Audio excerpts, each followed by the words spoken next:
रांची के high profile area हतमा मौजा के अंतर्गत लोअर करमटोली मां प्यारी ऑर्थोपेडिक हॉस्पिटल स्थित हलदर सिंह पाहन उर्फ चंदन मुंडा की 2 एकड़ 22 डिसमिल पुश्तैनी जमीन विवाद पर शहर अंचल पदाधिकारी द्वारा लालपुर थाना व पुलिस प्रशासन के समक्ष जमीन की मापी कराई गई और उसका सीमांकन किया गया। गौरतलब है कि इस जमीन पर पिछले दिनों 17 फरवरी 2022 को केंद्रीय सरना समिति के अध्यक्ष अजय तिर्की सहित कैलाश हेम्ब्रोम रोहतास उर्फ संजू मुंडा, रविंद्र गोप, दशरथ यादव द्वारा हथियारबंद 200 से 300 से अधिक संख्या में असामाजिक तत्वों के साथ हलदर चंदन पाहन की करोड़ों की बेशकीमती जमीन पर धावा बोलते हुए उनके और उनके परिवारों के ऊपर हमला कर उन्हें घायल कर दिया और मारपीट, लूटपाट, तोड़फोड़ करते हुए उनके द्वारा की गई 4 दीवारी को तोड़ दिया था, जिसमें केंद्रीय सरना समिति के अध्यक्ष अजय तिर्की ने इसे करमटोली निवासी कैलाश हेम्ब्रोम और रोहतास उर्फ संजू मुंडा की जमीन बताकर इस प्रकार की आपराधिक घटना को अंजाम दिया गया था। मगर पुलिस कार्रवाई और जांच के बाद कैलाश हेम्ब्रोम और रोहतास उर्फ संजू मुंडा के फर्जी खतियान और वंशावली के मामले में अपने आप को फंसता देख अपने बचाव में समाज और कानून को गुमराह करने के लिए अब वह सीधे तौर पर इसे सामाजिक जमीन बताकर राजनीतिक रूप देने का प्रयास कर रहा है, जिस पर अजय तिर्की समेत शामिल सभी लोगों पर संगीन अपराधों के तहत मामला दर्ज किया गया। मगर सभी आरोपी पुलिस की गिरफ्त से बाहर हैं, जिसमें अजय तिर्की को समर्थन कर रहे कई संगठनों के आवागमन भी इस मामले में पूरी तरह से फंसते और बचते नजर आ रहे हैं।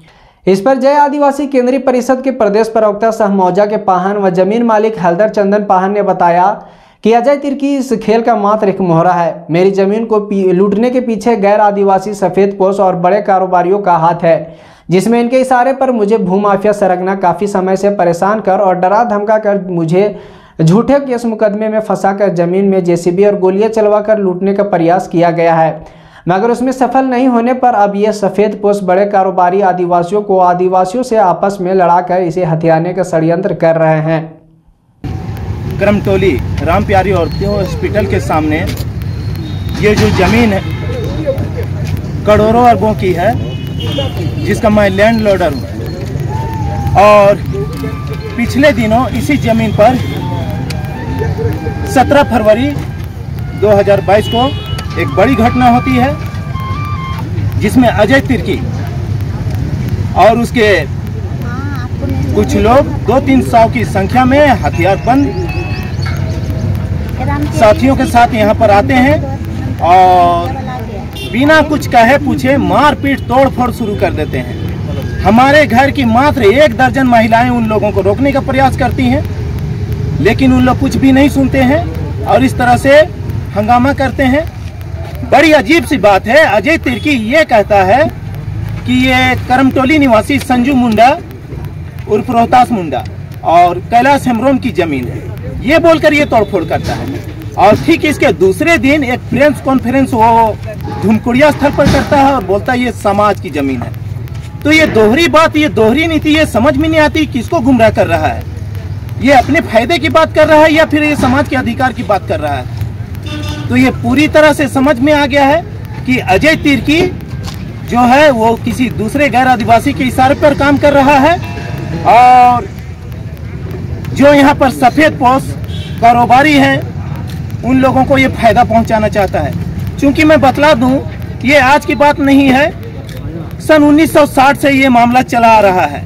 भू माफिया सरगना मेरे बाप दादाओं के समय से इस जमीन के पीछे हाथ धोकर पड़े हैं और इस जमीन के जो लैंडलॉर्ड थे, जो भूयरदार थे, छोटका महादेव मुंडा, जिनके नाम से खतियान है, जिनके नाम से रसीद अभी भी कटती है। यहाँ पर आप देखेंगे 2 खाता है, एक कैमी और बाकी सारी है वो वकास भूयरी है। जो कैमी है उसका 2021-22 का रसीद मेरे पास अभी मौजूद है और भूयरी है उसका मालिक तो स्वयं भूयरदार ही होता है। तो इस तरह से ये मामला चला आ रहा था। उसका एक पुत्र था छोटका महादेव मुंडा का, जिसका नाम था महतो मुंडा, उसके नाम से ये केस चला आ रहा था। सन 1965 में उसको मार दिया जाता है और ठीक उसके बाद अब इस मामले की देखरेख करने वाला कोई नहीं था।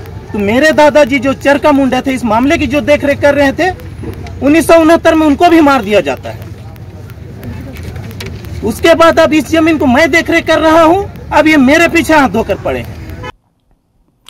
बता दें कि झारखंड में केवल चंदन पाहन की जमीन को ही हड़पने का प्रयास नहीं हो रहा, बल्कि राज्य में भूमाफियाओं और बड़े कारोबारियों द्वारा पहले भी कई आदिवासियों के जमीन को डरा धमका और धोखे से लूट लिया गया है। इसका जीता जागता उदाहरण आपको रांची में ही कई जगह मिल जाएगा।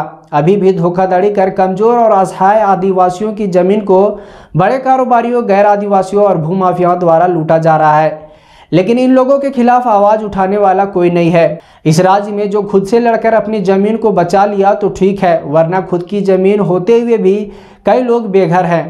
और ये केवल आदिवासियों के साथ ही नहीं बल्कि हर गरीब और असहाय लोगों के साथ ऐसा हो रहा है।